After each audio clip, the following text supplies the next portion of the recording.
Hi, I'm Dr. Steve Orr, and I teach instrumental music education here at Wichita State University. This is the third in a series of videos I've created with the goal of helping you learn how to practice more effectively.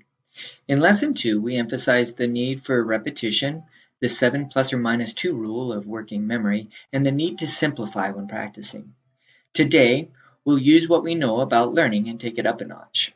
We'll talk about scheduling your learning to get it into your long-term memory and analyzing your music to allow you to recognize things that are already in your long-term memory.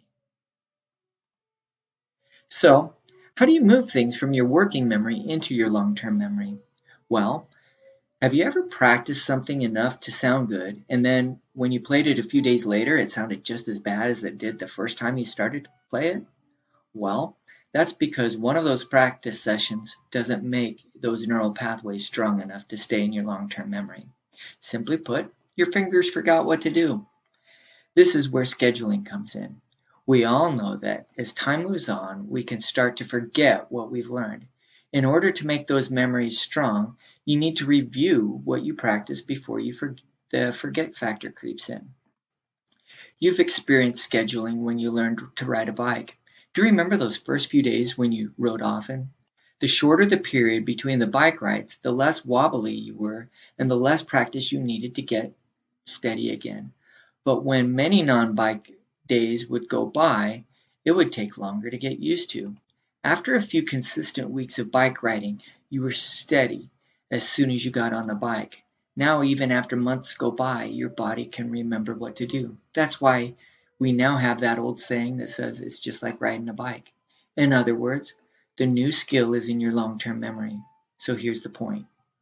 Mash your practice of a new piece of music. Go away from it for a short period of time, then review your music, understanding that you'll have some relearning to do because the forget factor has raised its ugly head. Then walk away again, reviewing again a short time later. The more you review, the longer the spaces of time can be between your review sessions. You know you'll be successful in a performance when you can accurately play it on the first try in your practice session. So how would that look like if I were to practice this aria for the first time? Well, first I would read the whole piece to get an idea of the flow of the thing. Then I would set a goal to learn one phrase or one section. I would work out the little chunks like I described in session 2, and then I would chain all those chunks together in smaller and bigger chains from 1-bar chunks to 2-bar chunks and then to whole phrase. And did you notice the first 2 phrases are nearly identical? With that, I'd play the whole section accurately 5 times in a row. Then I would begin to work on a new section or even on a different piece of music.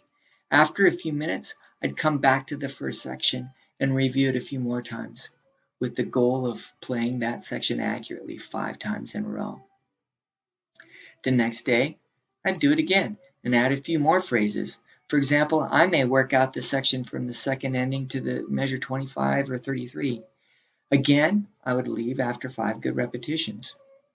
I would continue this process reviewing the first sections and adding on to new ones. My daily goal would be to get 5 accurate repetitions in a row for each big section that I work on.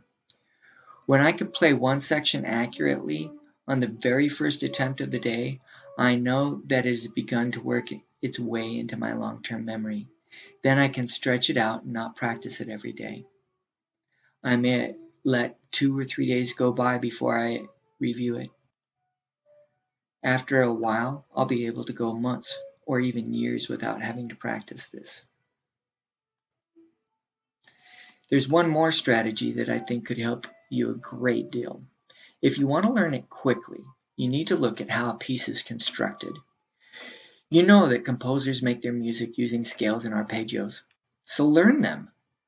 Once you do, you'll start to recognize them in the music that you play. Then, even though it may be the first time you've seen a song, you'll recognize those little chunks that you've already put into your long-term memory, and you'll think of them as one thought. Also, you'll find that certain rhythm patterns tend to pop up a lot in a piece. So if you learn the pattern one time, you can apply it to all the other times that it pops up. Next, know the form of the piece. In other words, look for those sections that are repeats of past sections. In this piece, you'll see that the first 8 measures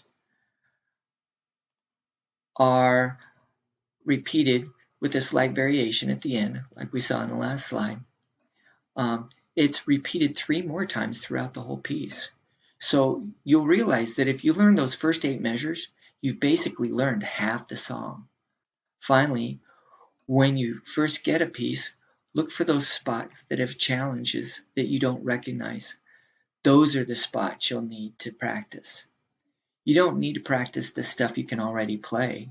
Go straight to those nasty little sections, work them out in little chunks with lots of accurate repetition and simplification, then put them back into the piece. You'll find you learn the piece much faster that way. So let's review.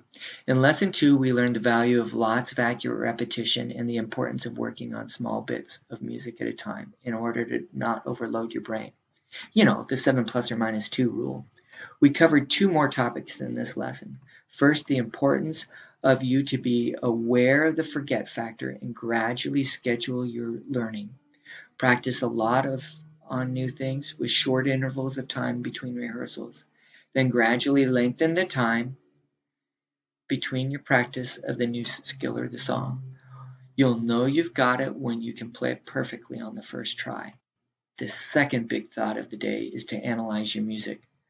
Look for repeated patterns. You'll be amazed at how much of a new piece you can read at sight because you already have the experience with the parts that make up this new whole. When you build the habits of repetition, learning music in small chunks, scheduling your practice, and analyzing your music, you'll be someone who practices smarter, not harder. Now go practice your instrument.